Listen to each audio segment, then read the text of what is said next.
Hi there, I'm Danny Flexen and welcome to this week's edition of SecondsOut FLEXpectations.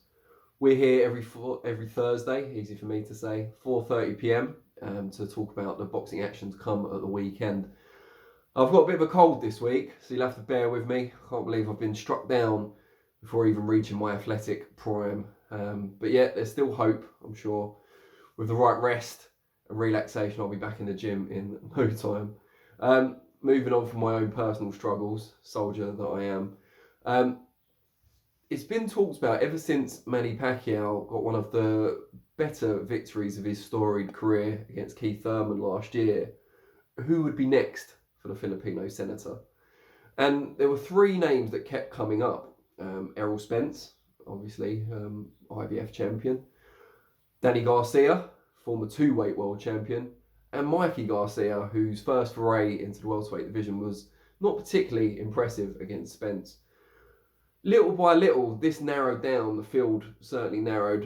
Mikey Garcia decided to join up with DAZN for a big money fight against Jesse Vargas. Errol Spence, unfortunately, suffered terribly in a car crash. And it's a miracle that he wasn't hurt more. In fact, if anyone's seen the video of it, you'll know what I'm talking about. But he'll be out of action for a little while still. I'm not sure if he's even back in the gym yet. Pacquiao wants to come back in April. It's a good time for him because when the Senate's not in session.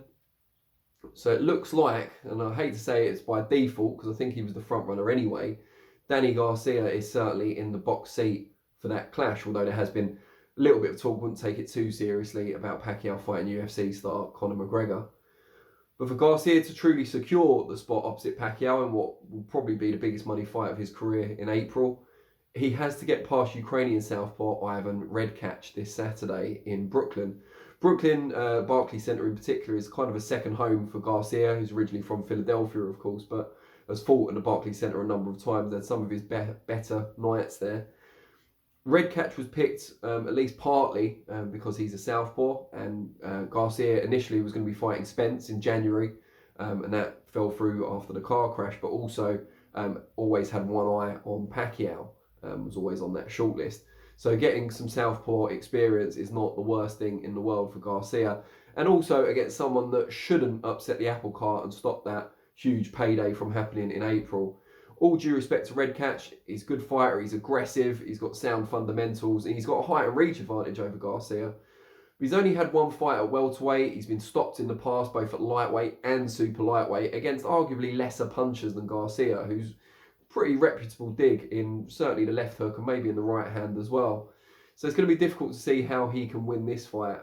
He did look good against Devon Alexander last year in his first fight up at welter, Redkach, but it's kind of a faded version of another former two-weight world champion, Alexander. It was nip and tuck for 5 rounds, and then in the 6th, Redkach came out, showed some urgency, dropped Alexander 3 times, and got the win. But it's a big leap from a faded version of Alexander to Danny Garcia, who's still only 31 years old, despite fighting at the top level for around 8 years now. Former unified champion, of course, down at 140 pounds, former world champion at 147 as well. Biggest issue with Garcia has been that sometimes, especially at welterweight in his biggest fights, he's failed to do quite enough to win. He's often the victim of split or close unanimous decisions. That's certainly the case against Keith Thurman and Sean Porter in recent defeats that he's suffered. He's got really good basics, and he's also a decent puncher as well, as we've talked about. But he just never seems to have quite enough work rate. Against Thurman, he was outmaneuvered a little bit, and against Porter, he was certainly outworked. So whether he's learned that lesson or not, I don't know if we'll see against Redkach, because I don't think he'll need to really step on the gas to win this one. But certainly if he gets the Pacquiao fight or even Spence, he'll need to do a bit more. He'll need to show a bit more urgency, because sometimes he seems content to coast through a fight and to kind of show that he's got the technical superiority, even if he's not doing quite enough to win the rounds. And that's obviously not going to work at the very highest level. He should have enough to get past Redkach and inside the distance as well. Against these sort of opponents, who I would, without meaning any disrespect, class as kind of B-level opponents, not the elite or the real world class, the likes of Adrian Granados, who Garcia stopped most recently, a faded version of Brandon Rios, of course, who Garcia battered as well.